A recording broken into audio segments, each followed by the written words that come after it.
The college experience is full of excitement and energy, but unfortunately, more and more students are dropping out. According to the National Center for Education Statistics, the number of students who started but then withdrew from college rose 3.6% this academic year. Students are dropping out for a variety of reasons, including a loss of motivation and a life change, but perhaps the most pressing issue is financial concern. Borrowers who leave college with student debt but no degree have a default rate 3 times higher than others. With Biden's plan to cancel $400 billion in student loans being blocked and tuition hikes next year, many are asking, how do we ensure that we're not back in the same place 5 years from now? In this video, we'll look into why more students are dropping out of college and what this means for the students and their institution. We'll explore why tuition and fees are continuing to increase and why it's so important that college debt does not become a lifelong issue for young adults. The National Student Clearinghouse Research Center recently released a report stating that the largest reasons for college dropouts were related to a loss of motivation and life changes. More than 40 million students are no longer enrolled in higher education, which could be due to the rigors of college courses not being prepared for or the cost of tuition being too high. What's perhaps most concerning, though, is the student debt burden.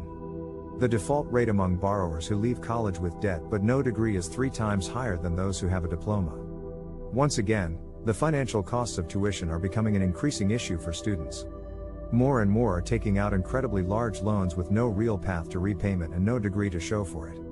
This isn't to say that college isn't still worth it. College graduates can see significantly higher wages and have an easier time in job markets than their non-graduate counterparts. The issue here is for those who don't finish college. How can we ensure that college debt does not become a lifelong issue for many young adults? Although Biden's plan to cancel $400 billion worth of student debt has been blocked, that doesn't mean that the conversation should end there. We must continue to work on options for students to prevent them from becoming weighed down by student debt. Many are also calling for tuition prices to be lowered in order to make college more accessible. Stakeholders, including school administrators and government officials, must continue to work together to find solutions to this crisis. These solutions range from government-sponsored loan forgiveness programs, to increasing financial literacy classes, to reducing tuition fees. The key takeaway then is that the college dropout epidemic is a multifaceted problem, and we must work together to identify long-term solutions for students.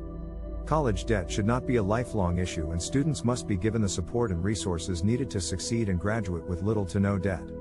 Let's do our part in preventing more students from dropping out and ensure that students get the most out of their education.